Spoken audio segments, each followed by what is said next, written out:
오늘은 맥주 감사 주일을 맞아서 마가복음을 잠깐 내려놓고 감사의 주제의 말씀을 나누도록 하겠습니다. 여러분, 감사는 누가 할까요? 아마 이렇게 묻는다면 우리는 머릿속에 제일 먼저 떠오르는 말이 감사할 거리가 있는 사람일 것이다 라고 생각이 됩니다. 감사할 일이 있는 사람이 감사한다는 게 이게 보편적인 생각이죠. 그런데 진짜 감사할 일이 있으면 진짜 그 사람은 감사할까요? 감사할 일을 아무리 줘도 불평할 일만 골라내어서 불평한 사람은 없을까요? 사람의 특성을 고려해 본다면 사람은 감사보다는 불평이 훨씬 더 쉽게 나오는 것 같습니다. 그래서 그런 사람을 보고 있노라면 불평할 거리만 찾는 사람 같다라는 생각이 들 때가 있죠. 그러면 여러분, 우리는 왜 불평을 하는 걸까요? 불평이 어떻게 발생하게 되는 걸까요?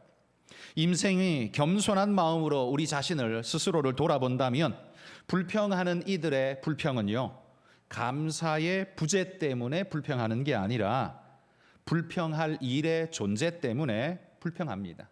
말이 어렵지만 쉽게 말하면 이런 겁니다. 감사할 거리가 없기 때문에 불평하는 게 아니라 감사할 거리가 있어도 불평할 거리가 있으면 불평을 한다는 이야기죠. 그러니까 감사가 우리 삶에 영향을 미치기보다 불평이 우리 삶에 훨씬 더 강하게 영향을 미친다는 겁니다. 그런데 여러분, 사람에게 불평할 일이 전혀 없는 시간이 있을까요? 혹시 자는 시간은 우리가 불평을 안 할까요? 요즘처럼 열대야가 계속되는 날은 자는 시간에도 우리가 불평이 나죠. 자다가도 짜증이 날 때가 있습니다. 자, 그러므로 여러분, 우리가 불평이라는 걸 생각해 보면, 반대로 또 감사라는 걸 생각해 보면, 이 감사는 누가 할까? 감사는 감사할 일이 있는 사람이 하는 게 아닙니다. 앞에서도 말한 것처럼 감사할 일이 있어도 불평할 거리가 있으면 불평부터 하는 게 우리의 모습이라면, 감사할 일이 우리로 감사를 만드는 게 아니라 감사의 마음을 가진 사람이 감사를 하는 것입니다.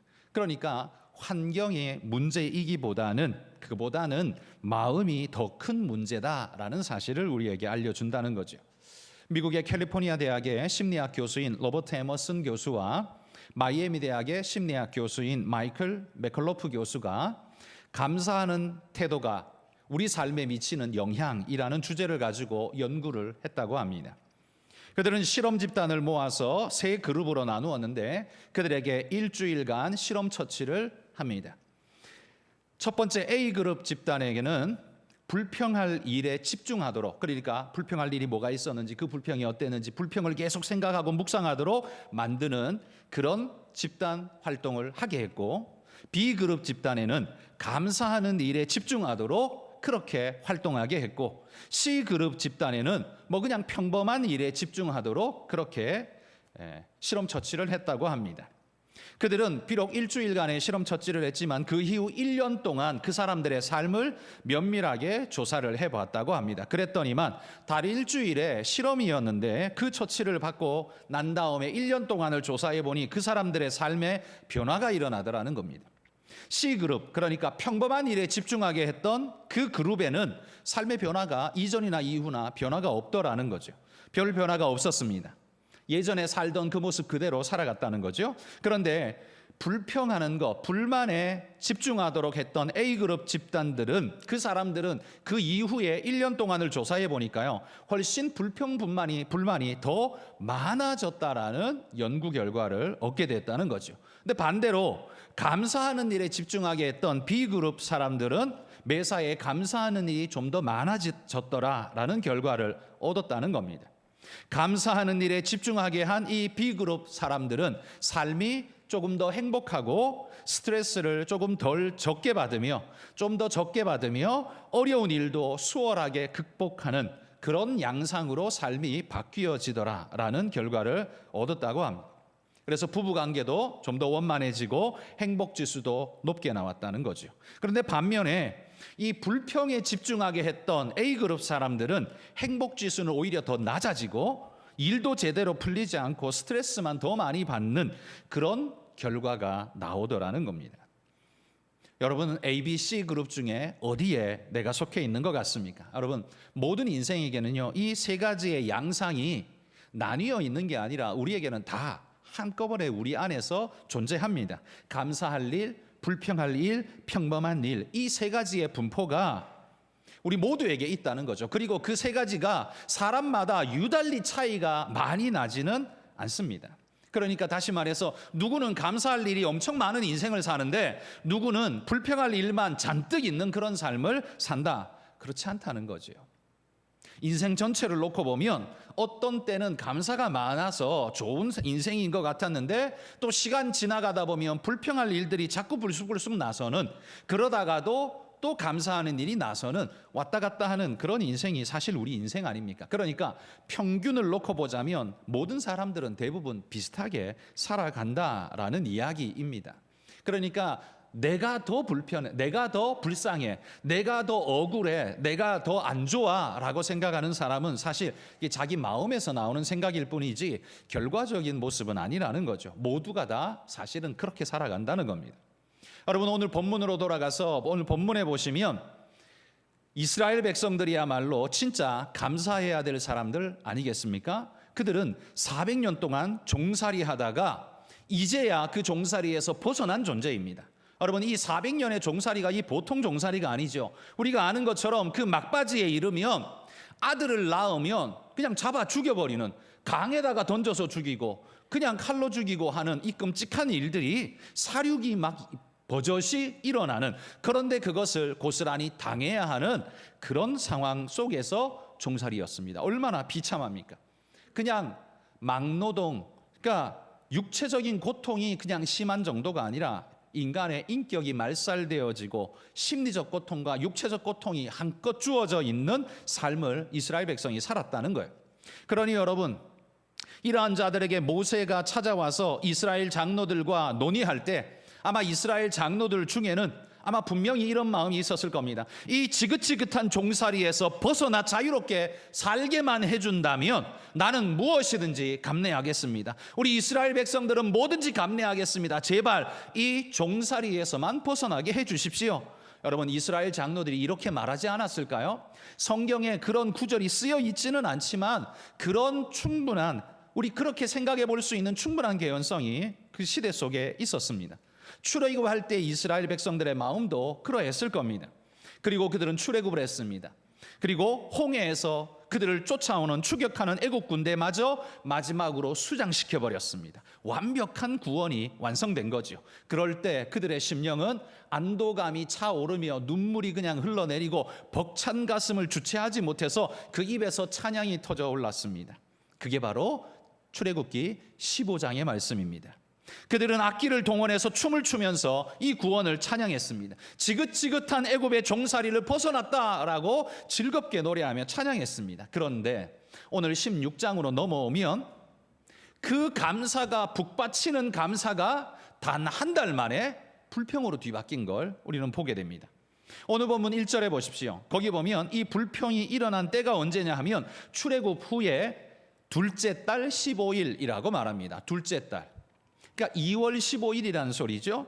근데 이스라엘 백성들의 달력은 일반 그 시대 사람들의 달력하고 달랐습니다. 왜냐하면 하나님이 달력 날짜를 새롭게 정해줬거든요. 어떻게 정했냐면 하나님이 열재앙을 내리시면서 6월절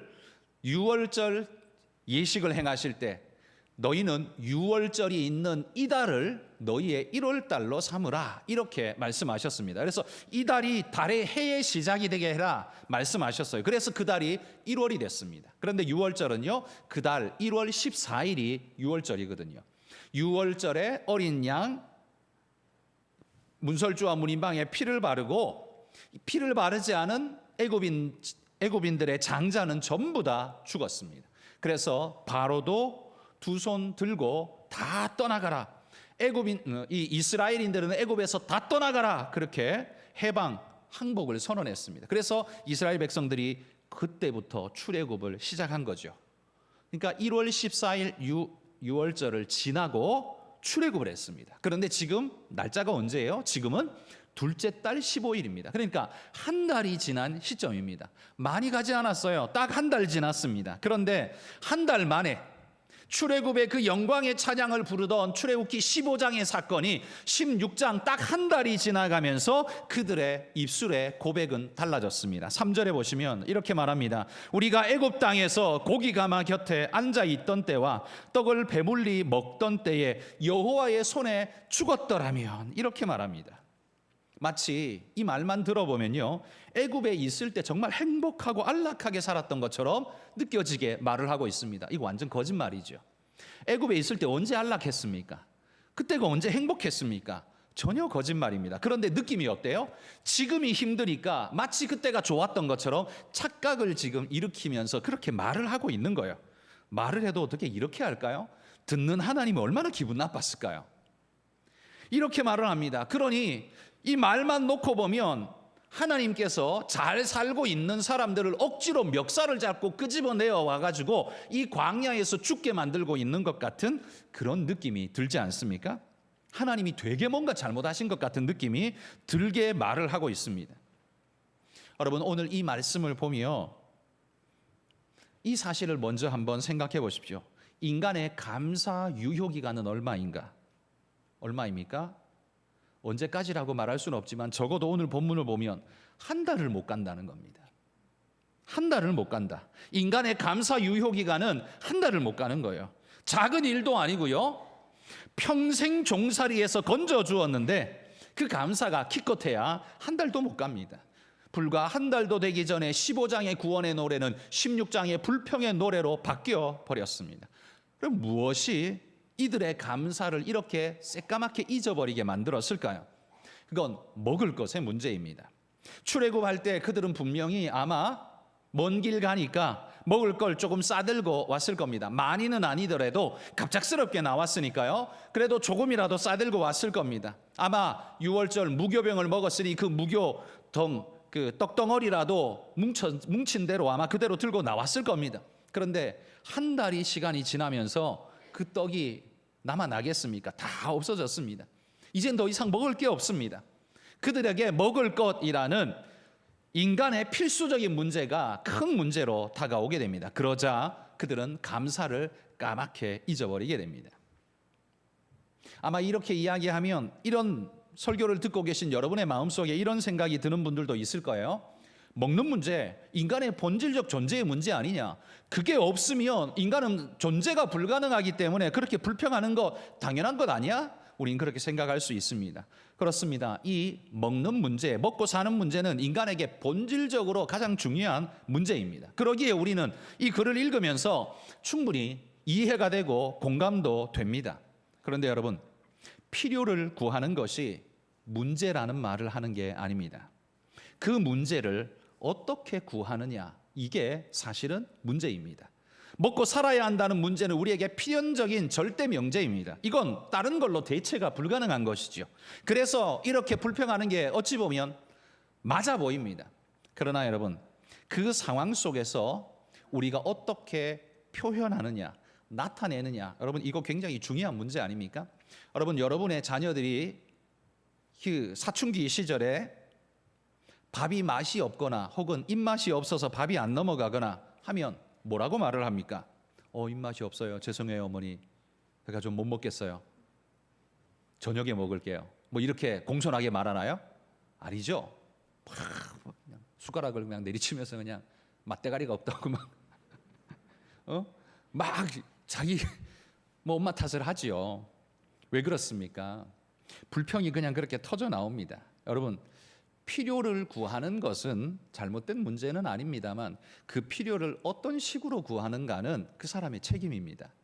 우리에게 먹을 것이 없다는 문제는 우리에게 필수적인 정말 중요한 문제인 건 당연하지만, 그러나 그 필요를 어떤 식으로 구하는가는 그 사람 인격과 실력에 달려있는 문제라는 거지요.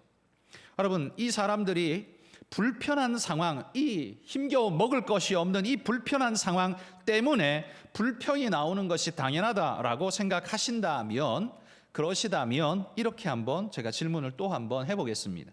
뭐냐면, 여러분, 다윗의 시편에는 왜 감사와 찬양이 많을까요? 다윗의 시편은 다윗이 편안하고 행복할 때 지은 시인가요? 다윗의 시편은 전부 그런 시입니까? 아닙니다. 다윗은 왕이 되고 난 다음에 이제는 뭐 거칠 게 없는 시대에 시편을 지은 게 아니라 이미 그 이전부터 사울에게 쫓겨다니면서 위급한 상황에 몰려서 죽음의 목전에 이르렀을 때 그때에도 여지없이 그는 시편에 감사와 찬양의 시를 여과 없이 써내려가는 걸 보게 됩니다. 그러니까 이스라엘 백성이 지금 당면한 그 문제 못지않은 문제를 다윗도 만났지만 다윗은 그때에 시편을 썼습니다. 놀랍게도 그 시편은 원망과 불평의 시편이 아니라 하나님 앞에 감사와 찬양의 시편이라는 겁니다. 시편 34편 시는요, 사울을 피해서 도망가다가 아비멜렉 앞에서 미친 채 하며 침을 흘리고 대문짝에 그적그적거리면서 겨우 살아난 다음에 고백한 시가 바로 이 시편입니다. 우리 1, 2절 말씀 같이 읽어봅시다. 내가 여호와를 항상 송축하며 내 입술로 항상 주를 찬양하리이다. 내 영혼이 여호와를 자랑하리니 곤고한 자들이 이를 듣고 기뻐하리로다. 여러분, 여기 보면 위기 상황을 모면했으니까 찬양 가능하지, 그럴 수 있죠. 그런데 여러분, 우리의 삶을 한번 돌아보십시오. 위기 상황을 겨우 모면하면 하나님께 찬양했습니까? 아니죠. 이 위기 상황을 모면하고 나면 또 어떤 불만이 드냐면, 왜 나를 그런 일을 맡게 하냐고, 나 죽을 뻔했다고, 나한테 왜 그런 일을 경험하게 하냐고. 여러분, 오히려 그렇게 하나님께 쏘아붙인 적 없습니까? 그 위기를 넘겼기 때문에 감사하셨나요? 아니면 왜 이딴 이런 일을 내게 만나게 했냐라고 그렇게 하나님 앞에 쏘아붙인 적 없습니까? 여러분, 이런 일을 넘겼다고 해서 우리가 다 찬양하는 게 아닙니다. 어떤 이들은 이때 더 큰 불평을 쏟아내기도 합니다. 그런데 다윗은 찬양으로 드러내죠. 그런데 시편 54편에는요 10이라는 황무지에서 이 다윗이 나타났다는 소리를 사울이 듣게 됩니다. 그러자 3,000명의 군대를 이끌고 다윗을 잡으러 갑니다. 그러니까 쫓기는 상황 속에 놓여 있는 그때에 다윗이 시편 54편을 쓴 겁니다. 그러니까 시편 54편은 문제가 해결되고 쓴 게 아니라 문제가 다가오고 있을 때 썼다는 거예요. 그러니까 상황이 다르죠. 한번 5절 6절 말씀 우리 같이 읽어봅시다. 주께서는 내 원수에게 악으로 갚으시리니 그의 성실하심으로 그들을 멸하소서. 내가 낙헌제로 주께 제사하리이다. 여호와여 주의 이름에 감사하오리니 주의 이름이 선하심이리이다. 갚으리니 멸하소서 아직 이루어지지 않았습니다. 자기에게 문제가 그대로 있습니다. 그런데 그 상황 속에서도 그는 원망과 탄식으로 하나님에게 욕을 돌리는 게 아니라 감사와 찬양으로 하나님을 의탁하면서 기도하고 있습니다. 이게 다윗의 상황입니다. 여러분, 편안한 가운데 쓴 게 아닙니다. 목숨이 경각에 달린 아주 위급한 상황에, 출애굽기 16장 같은 그보다 더 험악한 상황에 지금 다윗이 놓여 있는데도 불구하고 다윗은 하나님께 내맡기며 찬양의 고백을 하고 있다는 거예요. 자, 또 하나 시편 56편에 보면 그 표제어에 이렇게 쓰여 있습니다. 블레셋인에게 잡힌 때에, 블레셋 사람에게 잡힌 그때에 다윗이 시를 썼는데요, 놀라운 시를 또 썼습니다. 3절 4절 읽어봅시다. 내가 두려워하는 날에는 내가 주를 의지하리이다. 내가 하나님을 의지하고 그 말씀을 찬송하올지라. 내가 하나님을 의지하였은즉 두려워하지 아니하리니 혈육을 가진 사람이 내게 어찌하리이까. 여러분, 문제 해결 안 됐습니다.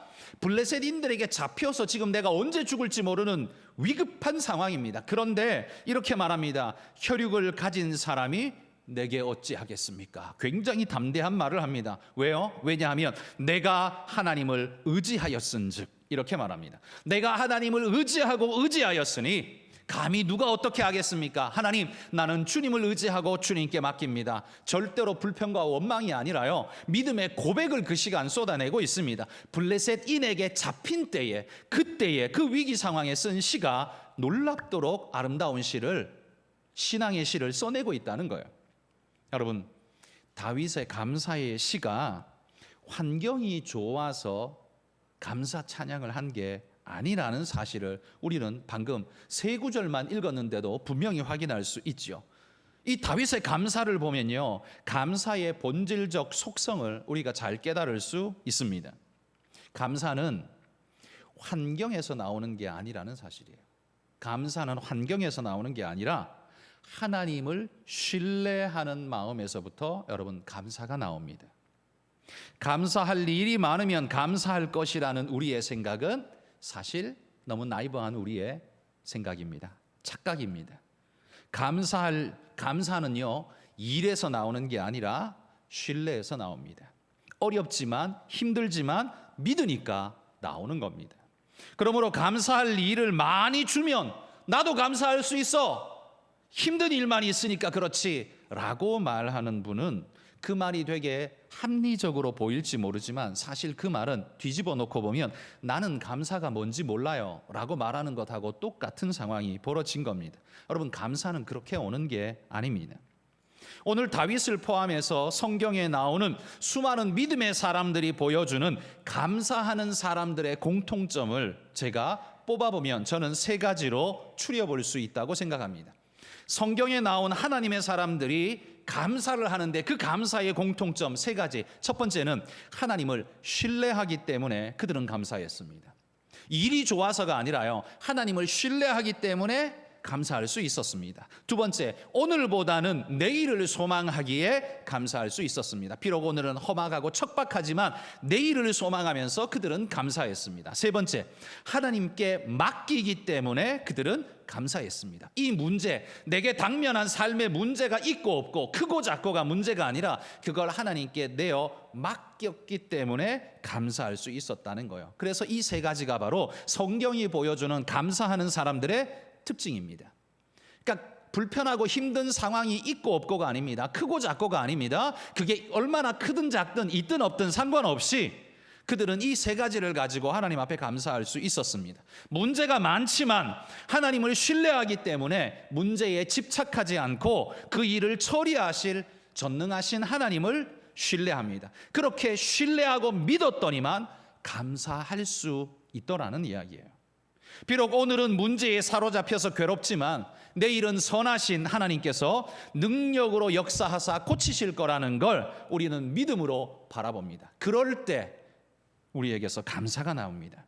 비록 지금 환경은 답이 보이지 않지만 전능하신 하나님을 신뢰하기 때문에 그분께 내 삶을 맡겼더니만 더 이상 걱정하지 않고 감사할 수 있었습니다. 여러분, 이게 성경이 계속 보여주고 있는 성경 안에 나오는 하나님 사람들의 감사의 특징이라는 거예요. 그런데 그건 감사의 특징일 뿐만 아니라 그건 곧 인생 승리의 특징이 됩니다. 돈이 많아야 인생 승리하는 것 아니고요, 직급이 높아야 승리하는 게 아니라 바로 이 세 가지를 가진 사람들은 인생 승리하게 되어 있습니다. 반대로 불평하는 사람들의 특징은 어떨까요? 오늘 본문 3절에 보십시오. 그들의 불평을 우리 다시 한 번 더 읽어봅시다. 함께 읽습니다. 이스라엘 자손이 그들에게 이르되 우리가 애굽 땅에서 고기 가마 곁에 앉아 있던 때와 떡을 배불리 먹던 때에 여호와의 손에 죽었더라면 좋았을 것을 너희가 이 광야로 우리를 인도해 내어 이 온 회중이 추려 죽게 하는도다. 이 사람들에게는 눈을 씻고 봐도 감사의 3요소가 존재하지 않습니다. 그들은 하나님을 신뢰하지 못하니 지금 불평이 마구잡이로 쏟아지고 있습니다.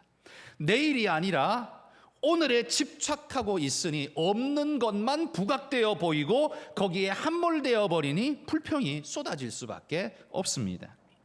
하나님께 맡기는 것은 생각도 못하고 오직 답답한 자기 현실에 함몰되어 버리니 불평할 수밖에 없습니다. 여러분, 우리의 입에도 불평이 많습니까?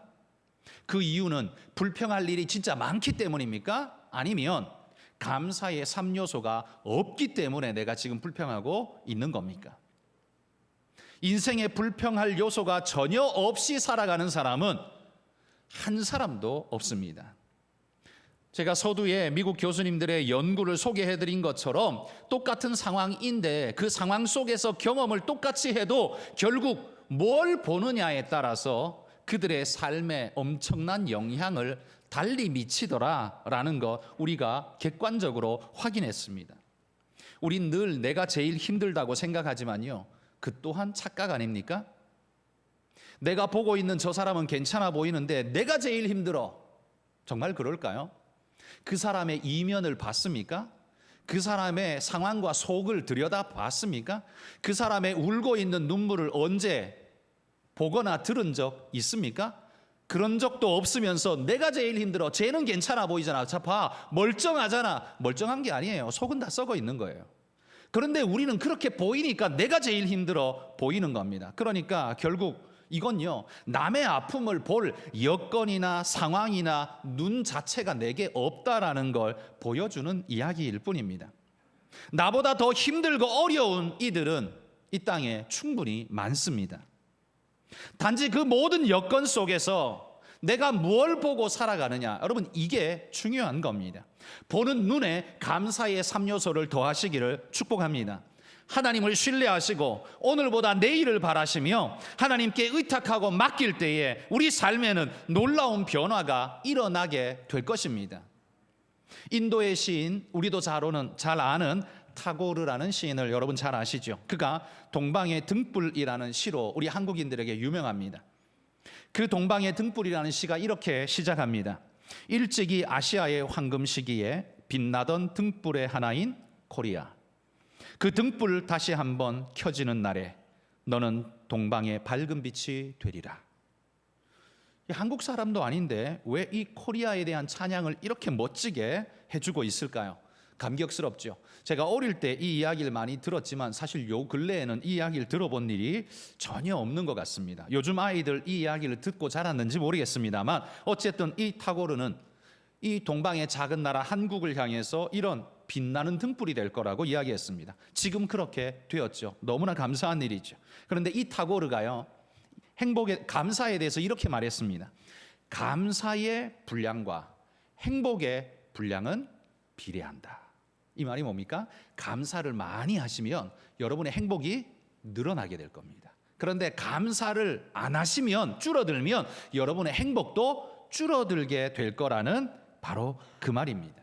여러분, 그런데 감사 누가 안 하고 싶어서 안 하나요? 안 되니까 안 하는 거지. 여러분, 그 왜 안 됩니까?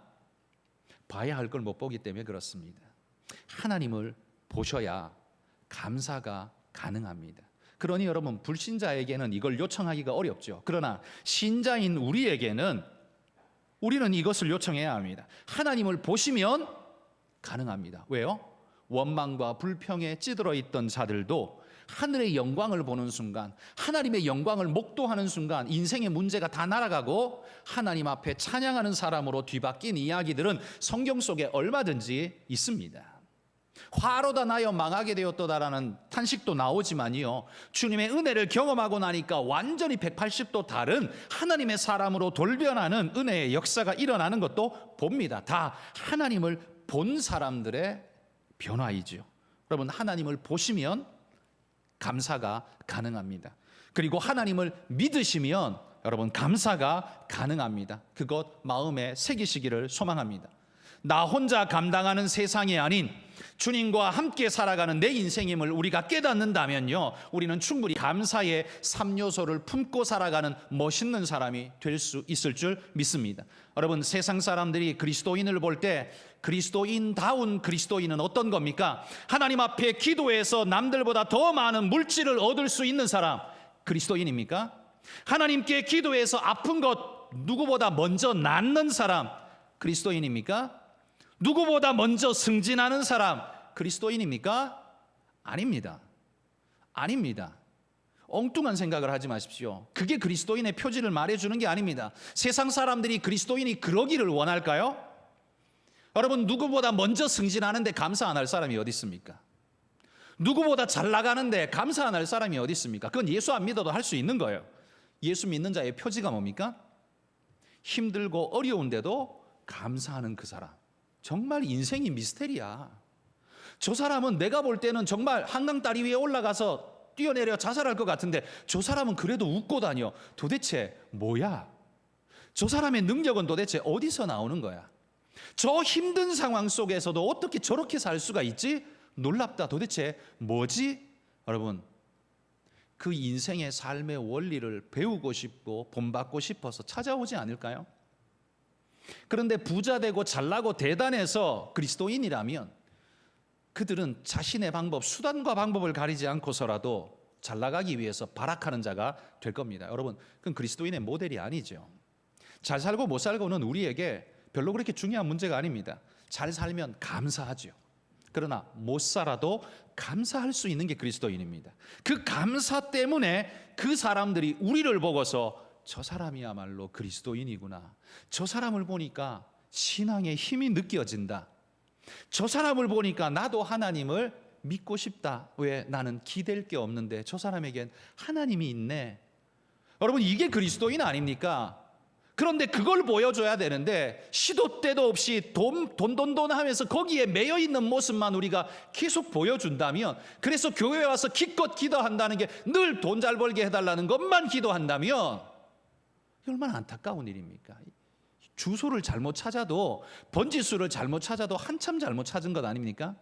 진짜 그리스도인의 능력은 거기서 나타나는 게 아닙니다. 여러분의 주머니에서 나타나는 게 아닙니다.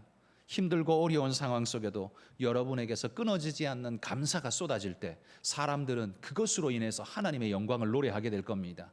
여러분 삶의 고통과 아픔 속에서도 누가 봐도 눈물로 지새워야 할 그 밤을 감사의 찬양으로 지새우는 걸 보면서 사람들이 놀랍게 도전받을 겁니다. 나도 내 인생의 저 어려운 일을 만날 때 나도 저 사람처럼 저렇게 이겨낼 수 있을까? 나도 예수 믿으면 저럴 수 있을까? 여러분, 그 도전을 우리가 줘야 하지 않겠습니까?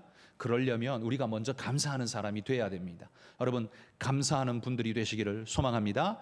그 감사 어떻게 할 수 있습니까? 세 가지, 말씀드린 대로 세 가지를 주목하십시오. 그리고 그것을 마음에 새기시고 하나님을 향해 달려가는 믿음의 일꾼들이 다 되시기를 주의 이름으로 축복합니다.